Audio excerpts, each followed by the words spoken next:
Perfecto. Esta noche vamos a iniciar con esta imagen. ¿Quién se anima a leer?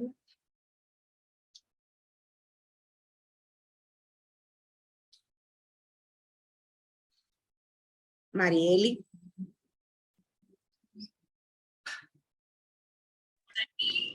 Hi. Hay cosas en... silencio con eso, please. Escúchame. Hay cosas en la vida que no se pueden cambiar, pero tu actitud frente a ellas sí, que se pueden cambiar. Depende solamente de ti.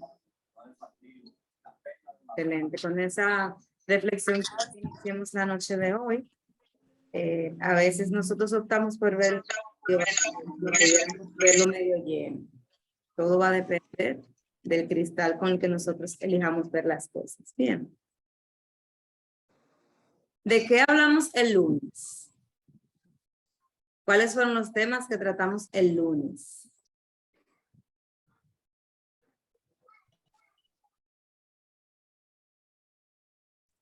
¿Quién recuerda?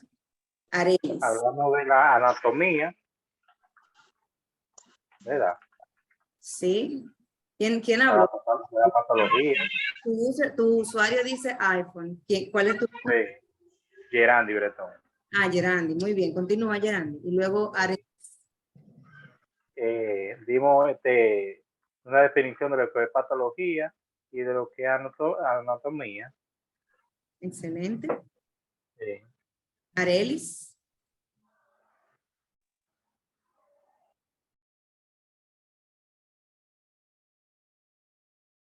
Arelis.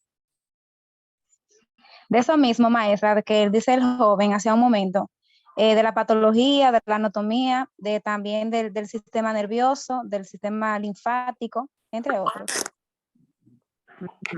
William. Buenas noches, profe. Yo no estuve el lunes, pero sí vi los videos y comencé a leer el material. El lunes hablaban sobre lo que es las enfermedades que se pueden encontrar en nuestro sistema respiratorio, cardiovascular. También comentaron lo que era la anatomía y las enfermedades del sistema. Excelente. Aldonza. ¿Qué más hablamos, Aldonza? Buenas noches. Hola. Hablamos también de la presión arterial alta, accidentes cerebrovascular, la cistitis. Hablamos del corazón, de la sangre, arritmia. Excelente. ¿Qué más tratamos?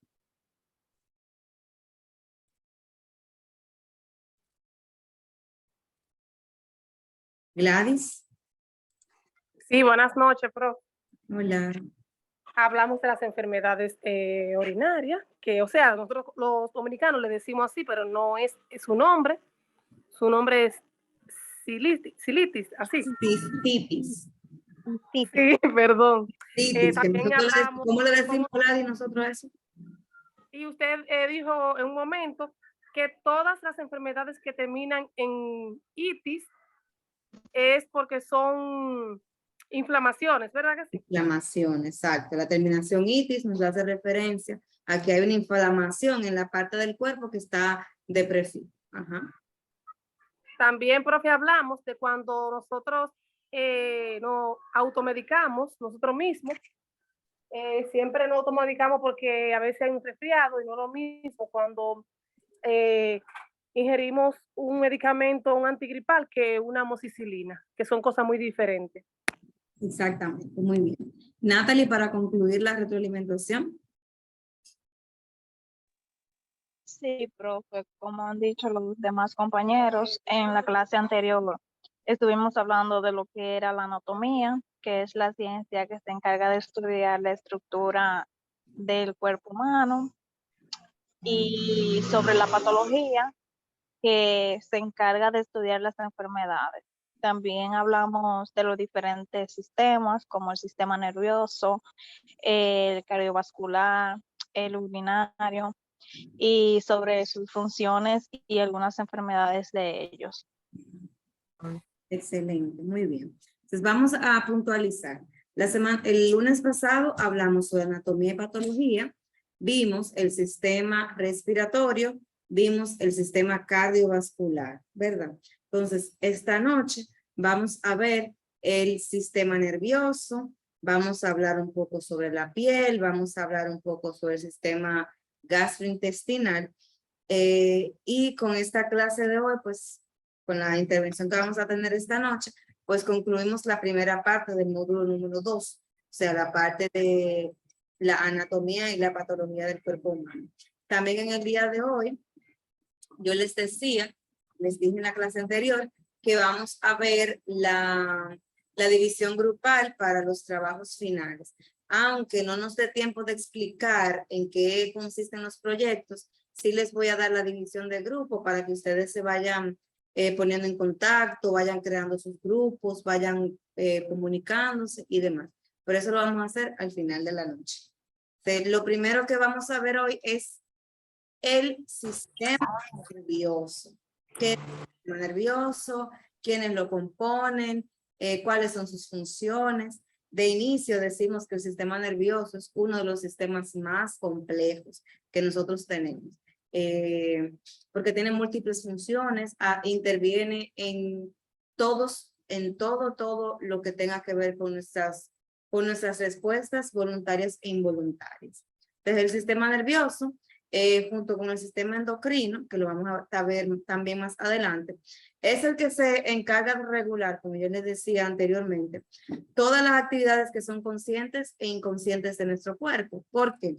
Porque el sistema nervioso se encarga, por ejemplo, de que si usted le dice, si usted a través de un impulso nervioso dice que quiere mover la mano, usted la mueve. Eso es consciente. Sin embargo, usted hace la digestión también por un impulso nervioso y usted no le dice al estómago a la digestión. O sea, la digestión se hace de manera inconsciente, de manera autónoma en nuestro cuerpo, pero eso es gracias al sistema nervioso. Igual que como que el tema de los latidos del corazón. El corazón late de manera frecuente. Veíamos el lunes pasado que late más rápido o late más lento dependiendo de nuestra necesidad, pero tú no le dices al corazón late más rápido o late más lento. No, eso es una respuesta a una necesidad y esta se da gracias al sistema nervioso. Regula todas las funciones, tanto del aprendizaje, respuestas tan complejas como ensaltar una aguja, como caminar, todo lo que tiene que ver con nuestro cuerpo lo regula el sistema nervioso. A grosso modo, así pudiéramos ver las funciones del sistema nervioso de 3. Podríamos resumir que las funciones fundamentales que tiene el sistema nervioso son 3, que son la sensitiva, la integradora y la motora. Vamos a explicarla con un ejemplo para que se puedan entender. La función sensitiva o sensorial del sistema nervioso es aquella que se lleva a cabo a través de nuestros sentidos. El oído, el olfato, la vista, el tacto. ¿De qué manera? Vamos a suponer que usted va caminando por la calle, usted va caminando por la acera y cuando camina ve que en la casa que usted va caminando hay un perro. Entonces, automáticamente tu sistema nervioso o la función sensitiva del sistema nervioso te manda una alerta de peligro porque nosotros relacionamos automáticamente desde que estamos pequeños que el perro nos puede hacer daño. Entonces, ¿qué hace nuestro sistema nervioso? A través de la función sensitiva identifica la situación. Oh, hay un perro. Bien. La siguiente función del sistema nervioso, que es la integradora, ¿qué hace? Integrar esa información que tú le estás dando al cerebro a través de los ojos. Vi un perro. Vamos a integrar la información. ¿Qué me dice cuando se integra? Que es peligro. Y al decirme que es peligro, la última función, que es la motora, que es la que genera una acción. ¿Qué sería en este momento? Quitarte de ahí, salir corriendo, coger la otra acera. ¿Se entiende la función? Las funciones. Sí, profe. Excelente. Entonces, 3 funciones. Sí, profe. tres funciones fundamentales. Sensitiva a través de los sentidos, que es la primera, lo que tú ves de inicio, lo que sientes o lo que hueles, porque si tú estuvieras en tu casa y hueles humo o sientes que hay humo, ya ahí no estás mirando, sino que estás oliendo. Sensitiva con los sentidos, integradora es porque integra la información y motora porque genera una respuesta. Todo lo que pasa en nuestro cuerpo y que está regulado por el sistema nervioso va íntimamente relacionado con estas tres funciones. Veo o obtengo la información, integro la información y genero una respuesta. Entonces, nuestro sistema nervioso lo podemos dividir en dos: el sistema nervioso central y el sistema nervioso periférico. El sistema nervioso central, básicamente, nosotros lo tenemos en el encéfalo, que es aquí. Nosotros decimos en la cabeza, en el encéfalo. Y en el encéfalo nosotros tenemos el cerebro, el cerebelo y el tallo cerebral. Al tallo cerebral es donde se une la médula. El sistema nervioso periférico o lo incluyen todos estos nervios que van a la periferia. ¿Cuáles son las periferias? Los brazos, las piernas, lo que van a las extremidades, que son los que generan las respuestas. Por ejemplo, como yo les decía ahorita, usted quiere teclear, primero usted piensa que quiere teclear y a través del impulso nervioso usted teclea o camina. Entonces, eso es gracias al sistema nervioso central que genera la información y el periférico que la lleva a funcionar o a ejercerse ese trabajo. Como les decía, el sistema nervioso central, que está, podemos decir que es el encéfalo, está recubierto, así tengo una imagen aquí. Vemos aquí el sistema nervioso central, que es el encéfalo. Ese encéfalo está recubierto aquí afuera por algo que se llama meninges. Las meninges son como unas membranas, una cubierta de membranas que se encargan de proteger tanto el cerebro como el cerebelo del cráneo. O sea, la función de la meninge es protegernos, proteger todo lo que está o todo lo que forma parte del cerebro, del encéfalo, y que está dentro del cráneo, que es la parte dura, la parte ósea que nosotros tenemos. Entonces, en ese encéfalo que tenemos, como les dije, el cerebro y el cerebelo, cada uno tiene una función diferente. ¿Cuáles son? Por ejemplo, el cerebro, que es el más grande, regula nuestras emociones, regula los recuerdos, regula los razonamientos. También el cerebro es el que se encarga de recibir la información a través de la función sensitiva o sensorial y es el que al recibir la información genera la respuesta a través de la función motora del sistema nervioso. Sin embargo, o por otra parte, el cerebelo está ubicado justamente detrás del cerebro. Si vemos esta imagen, la parte más grande, más amplia, que es el cerebro, y luego tenemos el cerebelo. ¿De qué se encarga el cerebelo? Pues este es el que se encarga de los movimientos finos, como correr, caminar y que tú no te caigas, enhebrar una aguja, hacer una línea de manera derechita. Todo eso lo regula el cerebelo. También el cerebelo nos apoya a regular la tonicidad de los músculos y la postura corporal. Cada uno, cerebro y cerebelo, con sus funciones específicas. Ahora bien, la médula espinal que veíamos aquí arriba, que es la otra parte del sistema nervioso central, que es encéfalo y médula.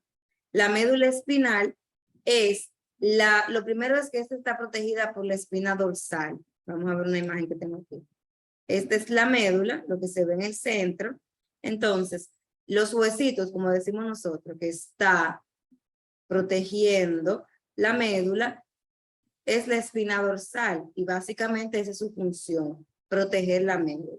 Entonces, ¿qué hace la médula espinal?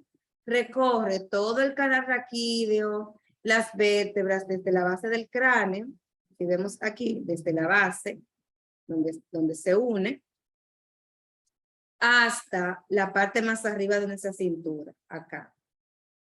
Y de ahí entonces se derivan los nervios para poder dar respuesta o elaborar respuestas a los estímulos que el sistema nervioso da. El cerebro, el encéfalo, ¿verdad? El cerebro obtiene la información, envía una respuesta y ya si esta respuesta es motora o no, va a la médula espinal y está a los nervios que va a que se logre realizar la respuesta, ya sea caminar, ya sea correr, ya sea teclear, ya sea hacer una línea, lo que sea que usted en ese momento esté requiriendo, pues ahí se va a llevar la información. ¿Me doy a entender? Sí, maestra. Sí, profe. Sí, maestra. ¿Alguna pregunta sobre el sistema nervioso? ¿Algo que no se haya entendido? ¿O algún aporte?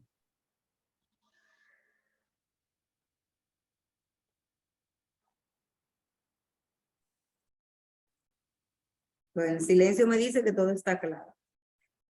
Entonces, en el sistema nervioso, lo van a ver en la plataforma, pero en el sistema nervioso se dan diferentes enfermedades, desde, por ejemplo, la demencia, que es una enfermedad del sistema nervioso, hasta el Parkinson, porque el Parkinson es, si lo conocen algunos, saben que el Parkinson es cuando se producen movimientos involuntarios de las manos. La gente dice que la persona tiembla, que camina temblando.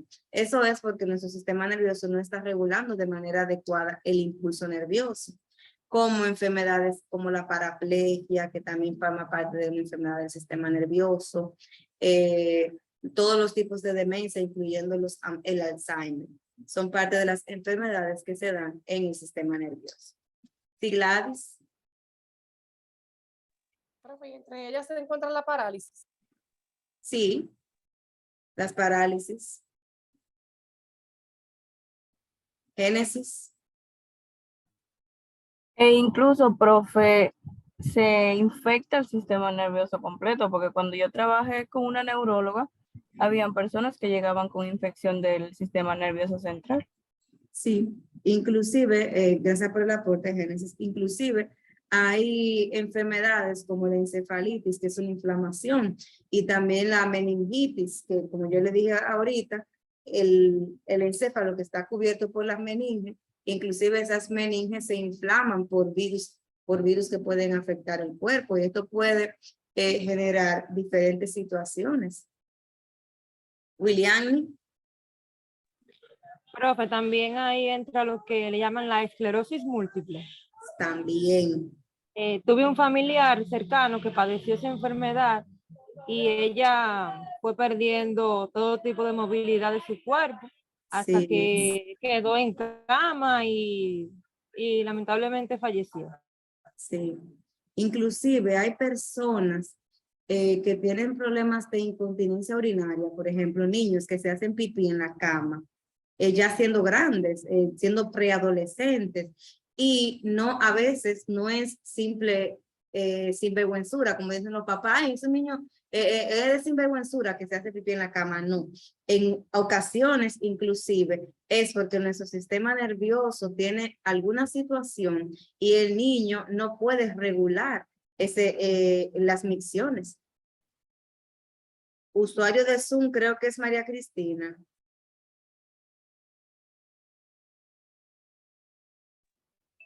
Buenas noches, profe, para todos, para usted y para todos. Sí, Hola. soy yo. Y yo le iba a preguntar incluso, hacer un comentario respecto a la esclerosis múltiple, pero ya la compañera lo mencionó. Ah, excelente. Gracias. En el material que yo les adjunté en la plataforma, están más detalladas el tema de las enfermedades que se pueden dar en el sistema nervioso. Y realmente está muy interesante.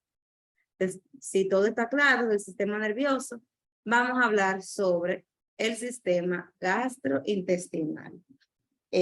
como lo dice su nombre, sistema gastrointestinal, es este sistema que incluye el sistema gástrico y el sistema también intestinal. Y tiene funciones. Tiene funciones de transporte, secreción, absorción y excreción. Cuando hablamos de transporte, estamos hablando de que el sistema gastrointestinal se encarga de transportar los alimentos y luego de transportar los nutrientes. ¿Por qué? Porque cuando usted empieza a comer, se da la primera digestión, que es digestión mecánica. A medida que usted va masticando, con la masticación, se van desdoblando los alimentos, o sea, vamos triturando los alimentos, ¿verdad? Y esto por un movimiento que se llama peristaltismo, que es el movimiento con el que llega en los alimentos desde el esófago al estómago, a los intestinos y demás. Estos movimientos peristálticos son los que favorecen aunque una gente esté de cabeza, lo que coma va a ir al estómago a través del esófago. Entonces, luego que los alimentos llegan al estómago, nosotros tenemos en el estómago ácido clorhídrico, que es lo que nosotros conocemos como el jugo gástrico. ¿Cuál es la función del ácido clorhídrico? Pues apoyar a que esos alimentos que empezaron a ser desdoblados a través de la digestión mecánica, o sea, a través de la masticación, pues que ellos sigan desdoblándose. Y en el estómago se forma como si fuera una sopa de tomate, una parte líquida, una parte sólida. Y por el mismo movimiento peristáltico pasan desde el estómago hasta los intestinos. Una parte de los nutrientes que nosotros vamos a requerir de los alimentos que estamos ingiriendo van a ser absorbidos en el estómago y otra parte va a ser absorbida en el intestino delgado para nosotros obtener los nutrientes.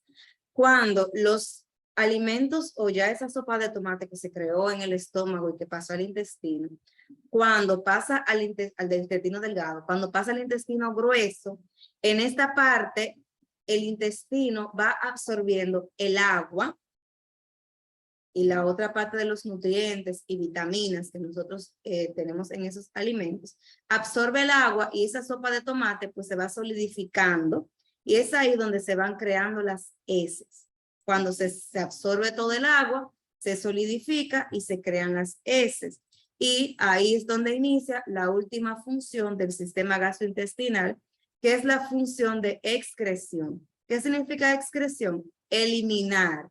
Eliminar esto que ya tu cuerpo no requiere. Los residuos, lo que quedó de los alimentos que ya que no se necesitan y demás, formados como heces. Y ahí es donde se explica un poco el tema de cuando una persona tiene estreñimiento. ¿Qué pasa cuando hay estreñimiento? Esa absorción de líquidos o de agua que se dio en el intestino grueso, se absorbió más agua de lo requerido, ¿verdad? Entonces, las heces se solidificaron y al solidificarse más, se dificulta su eliminación. ¿Me doy a entender? Sí, profe. Sí, profesora. Excelente. Entonces, Profe, esa parte yo no la pude escuchar bien, ¿podría repetir? Entonces, esa es la función, las funciones básicas del sistema gastrointestinal. Transportar, secretar, absorber y eliminar. Bien.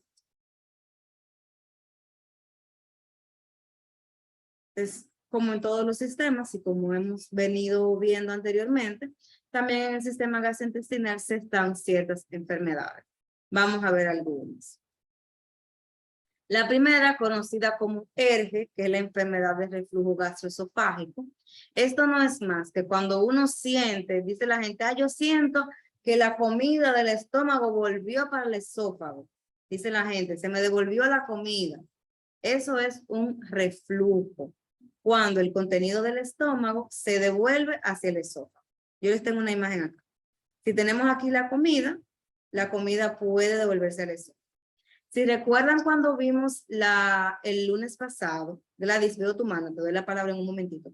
Si recuerdan el lunes pasado, cuando veíamos el sistema urinario, dijimos que en la vejiga hay un esfínter que impide que los que la orina salga de manera involuntaria. En la unión del esófago y el estómago hay un esfínter, otro esfínter que se llama esfínter esofágico interior. ¿De qué se encarga este esfínter? Que cuando una persona come, este esfínter cierra para que la comida no se devuelva, o sea, no vuelva para atrás. Ahora bien, en el reflujo gastroesofágico, este esfínter pierde la capacidad de cerrar de manera adecuada y por eso es que la gente siente que la comida la regurgita, o sea, que la comida vuelve desde el estómago hasta el esófago. Y eso tiene varias causas y también tiene algunos factores de riesgo, como que cuando se toman bebidas alcohólicas en exceso, cuando la persona es, como les decía el lunes pasado, es fumador, tanto pasivo como activo, el consumo de sustancias que sean irritantes, como los picantes, incluyendo la pimienta, ¿verdad? El café en mucho, comidas que tengan grandes cantidades de grasa, comidas con grandes cantidades de sal, también el sobrepeso y, como decíamos en la clase anterior, el embarazo, que es un factor de riesgo para muchísimas enfermedades. Los síntomas básicos de un ERGE son la pirosis, que es esa sensación de acidez, de quemazón, náuseas, dificultad para tragar, conocida como disfagia. También se produce tos y dolor en el pecho. La tos se produce por la regurgitación, o sea, por eso que se siente que se devuelve la comida, y el dolor en el pecho que se produce entonces por la tos constante que puede producir este ERGE. Gladys. Sí, profe. Profe, Escucha, Gladys. ¿me escuchan? Ahora sí. Cuando usted explicaba que la enfermedad, ¿cómo que se llama? ERGE, porque ERGE, tuvo que salir de reunión. enfermedad de reflujo gastroesofágico. A eso le llamamos, cuando hablamos que tengo un subimiento, dice la gente, ¿usted se refiere a eso? Eso mismo. Viejo, Okay. que tiene un subimiento cuando comen yuca. Es exactamente lo mismo. ¿Se entiende el ERGE? Ariel, si estás hablando, tu micrófono está en mute.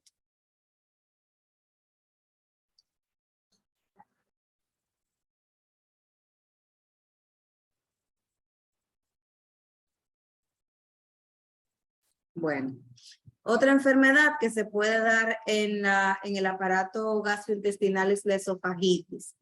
Si yo decirle lo que es, con el simple escuchar el nombre, esofagitis, ¿qué entenderían ustedes que es eso?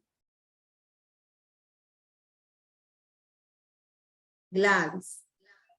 Una inflamación, profe, en el estómago. En una inflamación, bueno, vamos a ver, Génesis. Sería la inflamación del esófago. Esófago, exactamente. Itis, inflamación. Esofa de esófago. Esofagitis, una inflamación del esófago. Si veíamos la imagen aquí, es del esófago, que es lo que une el estómago, ¿verdad? Entonces, una esofagitis se puede dar por múltiples factores, pero entre ellos, lo más común es que se dé producto de un ERGE. Una persona que tenga una regurgitación, que tenga reflujo de manera constante, esa cantidad de ácido clorhídrico que sube al mismo tiempo que sube la comida, puede provocar una inflamación del esófago. Dentro de los síntomas más comunes está la acidez, que es pirosis, y también tenemos la regurgitación, que dijimos hace un momentito, que es esa sensación de que la comida se devuelve. Para un médico, para un médico, una esofagitis, pues se debe recurrir a una endoscopía. Y obviamente en dicha endoscopía se va a realizar una biopsia, se toma una parte de tejido para identificar si hay presencia de un microorganismo que pueda estar causando esa esofagitis. Pero como les dije anteriormente, muy común que la esofagitis sea causada por la misma enfermedad del ERGE. La última enfermedad que vamos a hablar sobre el sistema gastrointestinal es la gastroenteritis. Si desglosamos sus partes, gastroestómago, intestino, itis, inflamación. Entonces, una inflamación, una gastroenteritis no es más que una inflamación de la mucosa del estómago y del intestino. Y esta inflamación se produce por una infección que está causada, ya sea por una bacteria o por un virus que nosotros pudimos obtener o contagiarnos a través de una comida, de un alimento, de un agua contaminada. Y por consiguiente, ese virus va a provocar a nosotros esa inflamación. Marifel. Sí, profe, yo le quería preguntar que si eso también tiene dependencia de la gastritis, porque yo sufría de gastritis y a mí me daba mucho, como un caliente el estómago, mucho dolor. O sea, ¿la gastroenteritis también depende de la gastritis o van asociadas? No, tiene síntomas asociados. ¿Por qué? Como dije anteriormente, la gastroenteritis está causada por un virus o una bacteria que nosotros nos contagiamos en algún alimento o un agua contaminada. Ahora bien, una gastritis no es más que una laceración en las paredes del estómago. Si este es el estómago, la gastritis se ve como si fueran leves aruñacitos que se ven en las paredes del estómago. Y estas aruñacitos se pueden provocar porque no se come adecuadamente, porque se dura mucho tiempo sin comer, por uso excesivo de irritantes como el café, como el tabaco, como la Coca-Cola, entre otras situaciones.